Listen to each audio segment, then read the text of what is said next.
गोकर्ण जी ने दो बड़े सुंदर श्लोकों में दिव्य ज्ञान दिया है। इसे कहते हैं गोकर्ण गीता। श्रवण करिए। देहस्तिमांस रुधिरे भीमतिम तजतुम जाया सुतादिषु सदा ममता द्युंच पश्याम्यसं जगदिदं क्षणभंगुनिष्ठं वैराग्य राग रसिको भव भक्तनिष्ठ। पिताजी देहेस्तिमांस रुधिरे, पिताजी हमारा शरीर है ये सप्त धातुओं से मिलकर बना है। जैसे मकान बनता है तो मकान में क्या होता है, पहले नींव खोदी जाती है, फिर लोहा डाला जाता है, फिर इसमें सीमेंट डाली जाती है, फिर गिट्टी डाली जाती है, और उसके बाद उसको एक थर्मा होता है ना, गांव जब घर बनता है तो लोहे का थर्मा, उसके अंदर उसको फिर पकने के लिए छोड़ दिया जाता है। ऐसे पिताजी जो मेरी शरीर है ना, वो भी मांस मज्जा रुधिर इन चीजों से बना है, और जो मेरी हड्डियां हैं वो लोहे की सरियां हैं। पिताजी जो हड्डियां हैं वो लोहे की सरियां हैं। अब होता क्या है, जब मकान बन जाता है तो अगर ये मकान पेंट ना किया जाए तो देखने में थोड़ा सा खराब लगेगा। तो ऐसे ही प्रभु क्या करते हैं, कर्मानुसार रंग रोगन कर देते हैं। किसी को भैया थोड़ा काला पलस्तर में हमारे जैसे को बना देते हैं, और किसी को भैया गोरा प्लास्टर कर देते हैं। तो किसी का गोरा प्लास्टर तो गोरा, भाई एक ही कुम्हार एक ही पकाने वाले में सब बर्तन डाल देता है, लेकिन कोई काला हो जाता है, कोई थोड़ा सा लाल रंग रह जाता है, कोई कच्चा भी रह जाता है। तो ये प्रभु की इच्छा है। तो कह रहे हैं कि पिताजी देहेस्तिमांस रुधिरे अभिनितिम तजत्वम जाया सुता दिशु सदा ममता विमुंच। जया माने स्त्री, सुत माने पुत्र। पिताजी ये कहना चाहता हूं, इस संसार में ना कोई किसी की पत्नी है और ना कोई किसी का पुत्र है। पश्याम्यसं जगदिदं क्षणभंगुनिष्ठं। जब हम रात में सोते हैं तो क्या होता है, स्वप्न में क्या देखते हैं, एक सर्प आ रहा है, मेरे ऊपर चढ़ के मुझे काटने की कोशिश कर रहा है, और स्वप्न में हम चिल्लाने लगते हैं। तो बगल में कोई लेटा होता है, भैया शांत हो जा शांत हो जा। तब उसकी आवाज जो मेरे कर्णरंध्र में प्रवेश करती है तो हम शांत हो जाते हैं। लेकिन जब हम स्वप्न में डरते हैं, रोते हैं, चिल्लाते हैं, लेकिन जब हम उठते हैं तो क्या वो सर्प सत्य होता है? मोह निशा सब सोवनिहारा,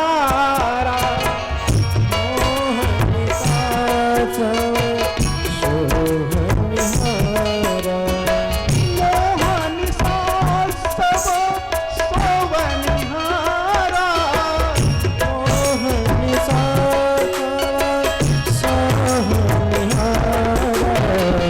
देखहि स्वप्न अनेक प्रकारा, देखहि स्वप्न अनेक प्रकारा, देखहि स्वप्न अनेक प्रकार।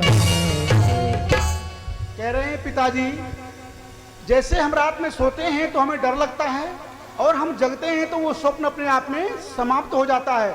ये से संसार स्वप्नवत है, ना कोई किसी की पत्नी है, ना कोई किसी का पुत्र है, सब ऋण संबंध है। सब ऋण संबंध लेने के लिए संसार में आए हैं, और अपना अपना कर्म भोग के पिताजी सब अपने अपने स्थान को चले जाते हैं। तो पिताजी क्या करना है, वैराग्य राग रसिको भव भक्तनिष्ठ। वैराग्य, वैराग्य,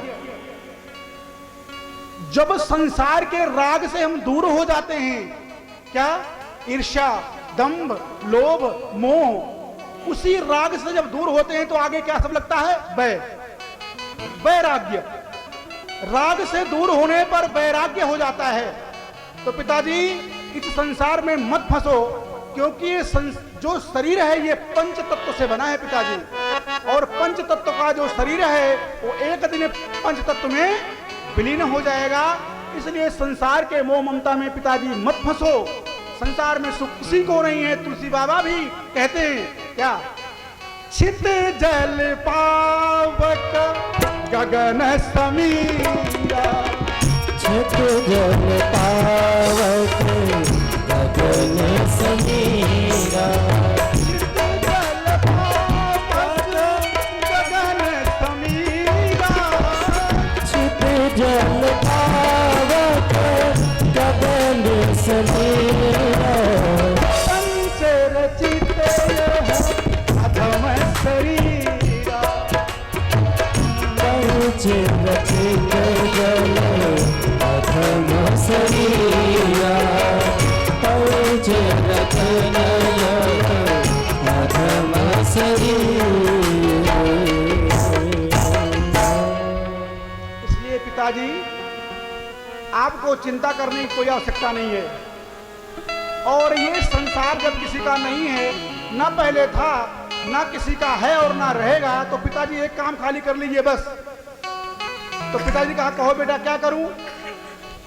तो कहा पिताजी धर्मम भजस्व सततम त्यज लोक धर्मान् सेवस्य साधु पुरुष जहि काम तृष्णाम अन्यास्त दोष गुण चिंतन मास मुक्त्वा